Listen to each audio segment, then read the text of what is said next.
Hey everybody, this is Sonia Sutherland. I'm here with Zizette and Jeremy Fortune, good friends of mine and business partners, and I wanted to introduce them to you and talk a little bit with them and ask them to share some fundamental family principles that they have lived by. If you have been online with me before, you know that I host a radio show around family wellness and mental and emotional health. And so we talk a lot about ways that families can strengthen their family relationships and tips that families can use to really move forward. And so I thought it would be great to interview Zizette and Jeremy just around that. So hang in there with us, and I'm sure you're going to get some great information. So I guess, Jeremy and Zizette, the first question that I have for you is just tell me one family principle that you have built your marriage on, and then in addition, have built your family relationships on. Veronica? Go ahead. The biggest one, and one that tops all others, is our faith in God.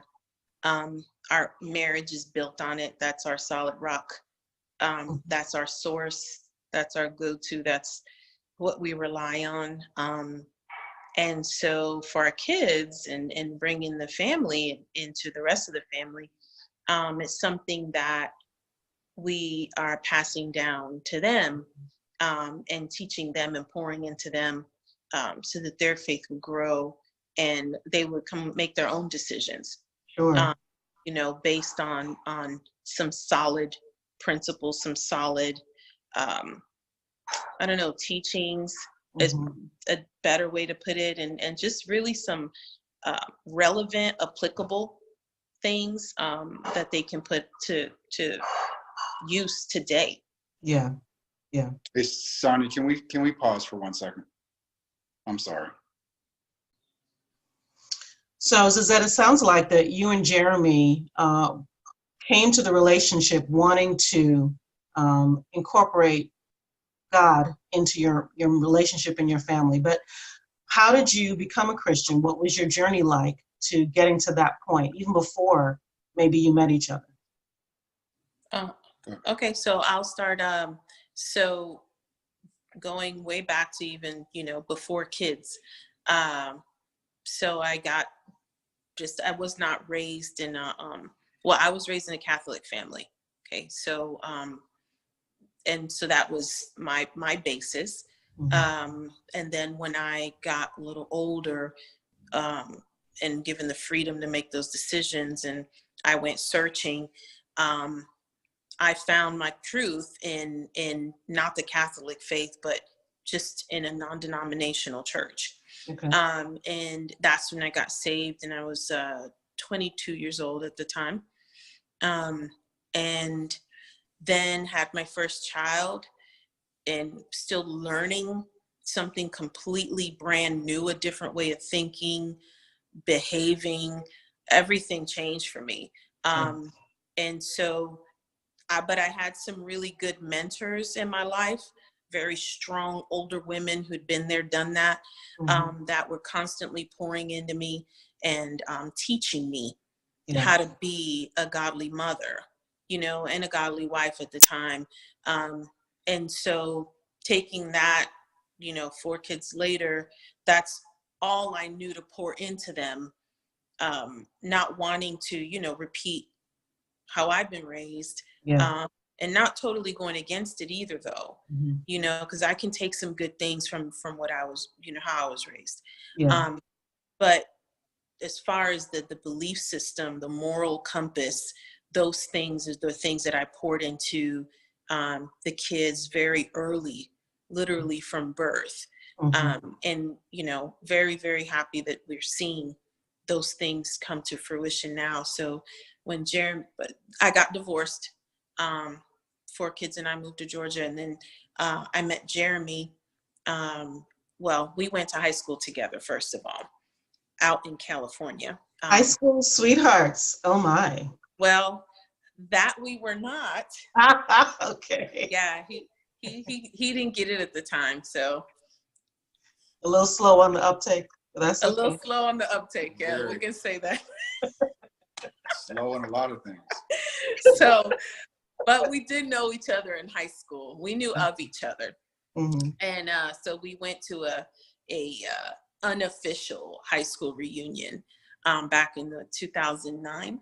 Yeah. And connected,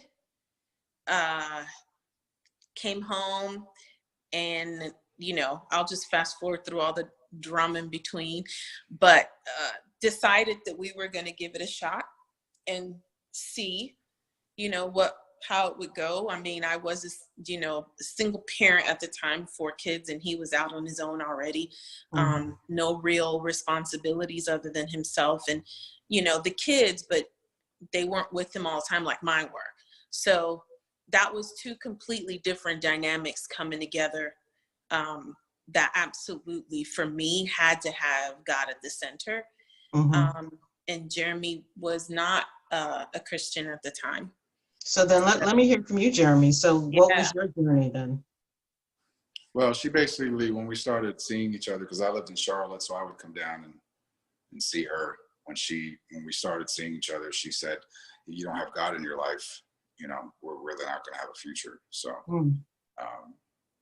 so I went to church, the church that we still go to now. And for the first several months, I just thought everybody was kind of crazy. A lot of my past experiences, for me, didn't line up with there was actual God. I wasn't raised in church. I didn't know anything about it, honestly. But the more I started investigating, the more I started looking, the more I started wanting what she had, the kids had inside them. There was a light that I had never been around before. I kind of explain it that way. So yeah, that's what kind of brought me to God. And I screw up every day still, but I'm trying. Welcome to the club. So, yeah, I know we all. Yeah. Welcome to the club. Yeah. So you got together. You found God as well, Jeremy. And so at some point you guys decided to get married. How did you have that conversation about what are the principles you want to build our family on, God being one of them? And how have you moved forward in making those things happen? Well, like I said, God was a huge part of her life already. The main part, the kids here part. She had 4. I had 2 kids from my first marriage. They were not with me, but like I said, we were together for a year prior to getting married. That entire time, I made relationships at the church. I started really investigating, but I was still young in my walk. And you know, over the last 9 years, we've had some setbacks and some positives, some gains. I got saved in 2011. And you know, from there, you do your best. I do my best to try to put him first in everything that I do. And I'm not nearly as good as she is at it, but you know, it's a daily thing for me. And without God, honestly, in our lives, we would not have made it to this point. I know that for sure. We would not have made it to this point without him being the principal right there. Blending a family, older kids is very difficult. In a lot of different avenues, we've had a lot of challenges. We still have challenges, but we try to do things in his way. His way is perfect. And, you know, as long as we have him, we've been able to kind of get over some of these huge landmines that we've had to go over the last 9 years. So. Yeah. I would say too, I just want to add to that what Jeremy is saying. He's exactly right. And I'm, you know, going from the kids' perspective, the struggles that they've had, just accepting the changes on all of our kids. But because that is our reliance, we lean on the Lord for the answers when we don't have them, because we all know, we've heard, right, it said, you know, kids don't come with, you know, the instruction manual. Well, neither really does a marriage, especially a blended family, to add all of that together. You know, so but pouring what we have into the kids, I believe, and I think we've seen too, that what we've poured in is what comes out when those rough times do come, and Mhm. there's very little understand, okay, what do we do now? How do we deal with this? So we're seeing it for us as well as for them, the way that they're handling, you know, the challenges that they're facing. And so it just has brought it all together for us, and we're Yeah. able to see that in one another and in the Yeah. kids too. You keep saying we and us, and it seems very evident that you have tried to do this together. It seems very evident that no matter how it all plays out, you know, in real time, at the end of the day, you all are trying to build your lives, your family, and building on God, but doing it together as one. We have to. So, yeah, yeah. And so you're doing that in your family. What are other ways that you guys are doing things together to really build your family? I hear it from a spiritual sense. I hear it from a relational sense. What other ways are you two trying together to build your family? Well, I'll give you an example. We try to held each other accountable when we screw up. So I just snapped at our youngest for for whatever reason. I now have to go to him and humble myself and apologize because I didn't build him up afterwards, and I owe him 100 push-ups. That right there gives. I've got to do 100 push-ups tonight. That Wait, right wait, there. can we videotape that too? I know you would love to see that, but yeah, It's awesome. It's a humbling experience, and I actually just thought about that. I need to, before I can even think about eating dinner, I got to do 100 push-ups for him because I snapped and I didn't come back with anything reinforcing for him, anything positive. So and that's always been difficult for me. Mhm. You know, I'm not a nurturer or an encourager. I'm kind of just, dress right, dress kind of guy. Mhm. So that's the real small way of doing it. I'm sure she has a big example. So let me just, before you even say anything, that's a huge way of doing it, if you ask me. It sounds to me like you made an intentional commitment with one of your children to interact in a certain way. And you did that, I imagine, because you wanted to model to him the best way to be in relationship with each other. And you wanted to be able for him to be able to hold you accountable for it, just like you're holding him accountable for it. And so now you're going to put your money where your money where your mouth is, and you're doing 100 push-ups. I know I can count on less than one hand, less than half of one hand, the number of men who can talk about that type of commitment and put feet to it in that very way. I don't know. I just think that you're teaching your son you're teaching him how to be a real man, because real men can be humble and strong simultaneously. I'm trying. It's for our two youngest. I Yeah. made a lot of mistakes with a lot of our older kids. But I always tell the kids, don't talk about it, be about it, And if I'm going to sit here and say, don't do this, this, and this, and then I go and do it myself, what do I look like? Yeah. So it is, do I do it every single time? I should, probably not. But I do try to, I don't want to be a hypocrite to them. Yeah. I don't want to be that guy. There's too many of them guys around. Yeah. So I do try. Yeah. Yeah. That's amazing. Does And that, I know I cut you off when you were getting ready to no, speak. you're good. No, it's that was super important. I think one of the biggest facets of all of this is we have to be able to laugh, because all of this, there's just so many things in our life that we can take so seriously. Mhm. But we all love watching him do the 100 push-ups.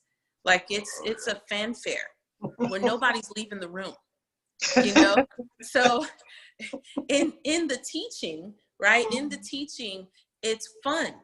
Mhm. And but that's why it's fun. So we enjoy it. Not enjoy why we got there, but make a little bit lighter of it.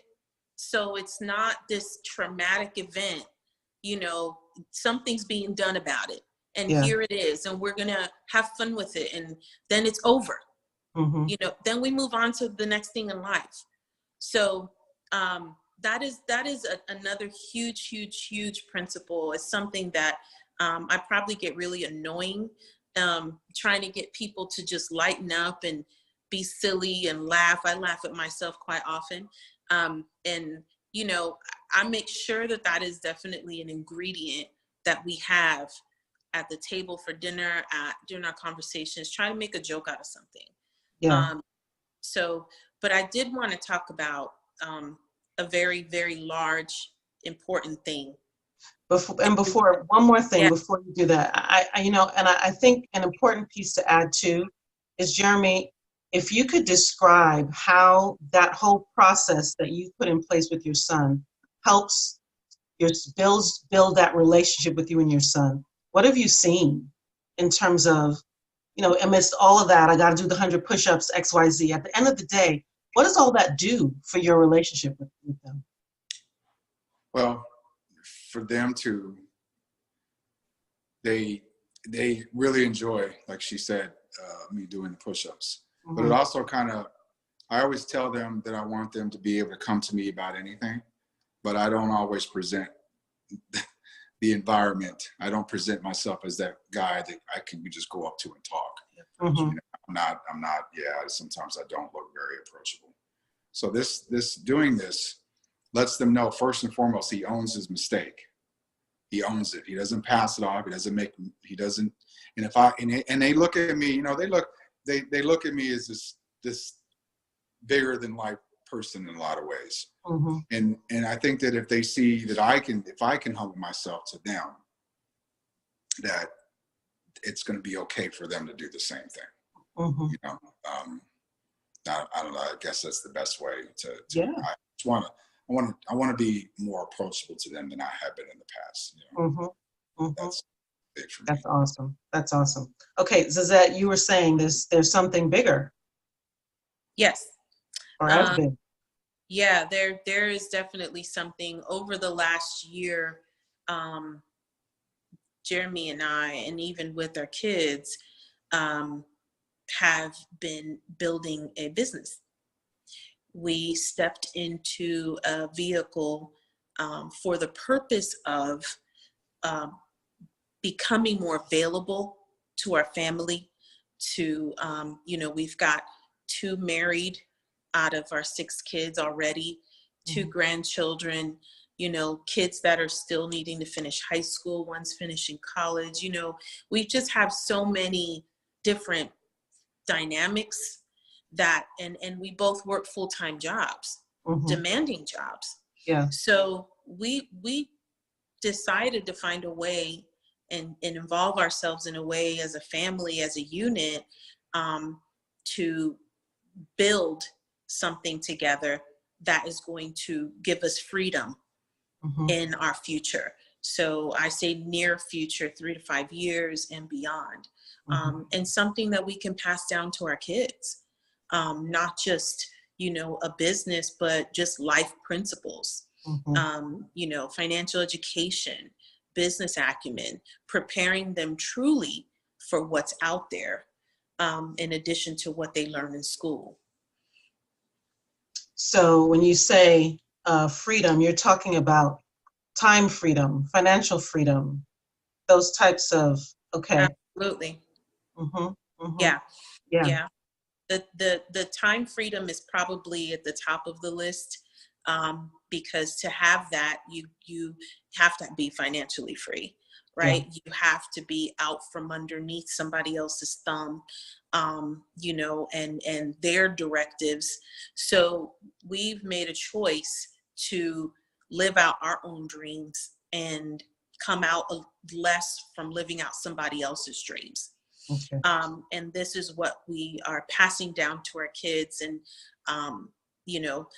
along with that, there's also, there's wellness products as a part of this business that we also pass down to our kids. We have athletes in our family. And so important that they build their body right. It's just so many different facets of this business that we've been able to pull God in, right? Because that's another big attraction for us with this business, is the principles line up with the Word of God. And that's something that speaks to us. We can come in agreement with that and also pass that on to our children and our children's children. Yeah. Yeah. Share about that? So you're talking about, I know you're talking about VASAYO, which is the network marketing company that we are both business partners in. Yes. And so you talked a little bit about it, but why that vehicle? I mean, there's network marketing companies galore out there. Why VASAYO? Well, the founders of the company, first and foremost, believe in the same godly principles that we do. Mm-hmm. We've met them. I've shaken his hand.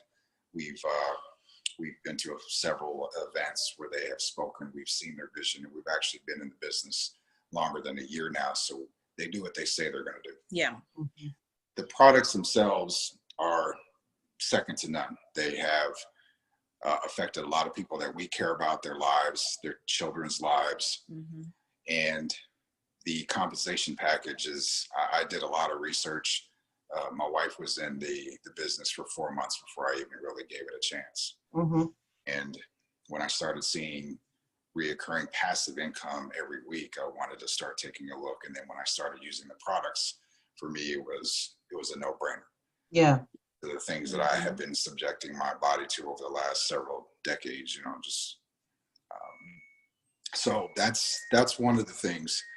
The other thing is we have met some people that have honestly become family.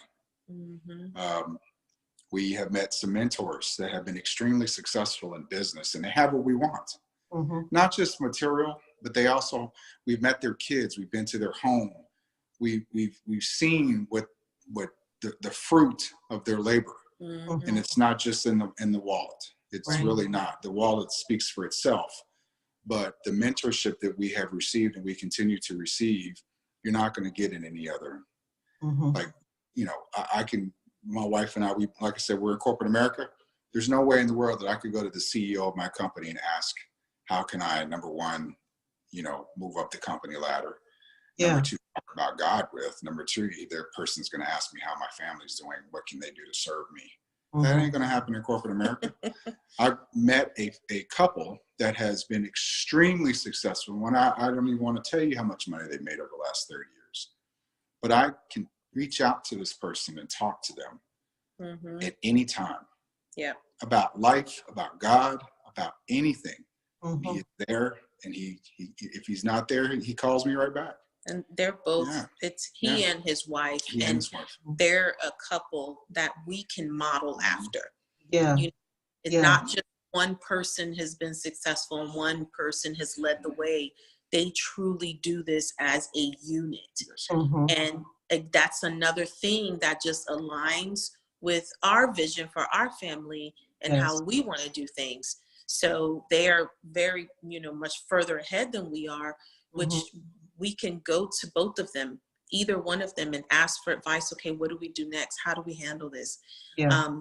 So that has been huge for us to have that strong mentorship Yeah. that truly does relate to our life, our lifestyle, Mhm. and where we want to be. We Yeah. have learned along the way that you hang around people and you surround yourself with people that have what you want, regardless of what that is. And that's what we have done with our lives, and our social circles have changed. They really have. Mm-hmm. Shifting to people that have lives and have things and have a vision, the same vision that we want, instead of Yeah. thinking limited and thinking inside the box and thinking you just have to have a job, and next I got to find a good job, and then, whatever that means. Mm-hmm. But thinking outside the box like we have, and have that same vision. And you'd be surprised when you hang around with very successful people, how that thought process that they have is infectious. Mm-hmm. And it's engulfed us to where every day we are working on our business. Every day.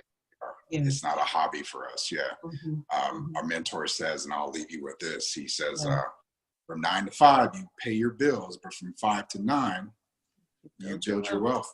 And Build that's your what wealth. we're doing, what Yeah. this is a part of. That's why the Yeah. three of us are on this call. That's why the three of us are on this Monday. call. Exactly. And not only are you doing that from 5 to 9, building your wealth, you're also teaching your children along the way Yeah. how to do the same thing.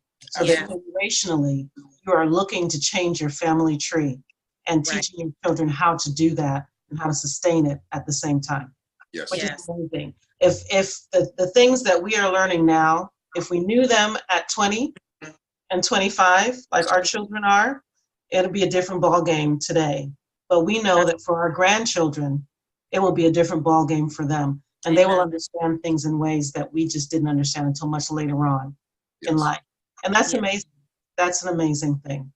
Yeah. And Yes. so, as we kind of wrap this up, it just really seems to me that VASAYO has more than provided a network marketing opportunity, a vehicle for building wealth. It seems like that is great, but even more than that, and even more valuable than that, it's giving you family and relational mentors and social circles that support the vision that you have for your family, which is first and foremost in your life. Yes. And that is amazing. That is amazing. Yes, it is.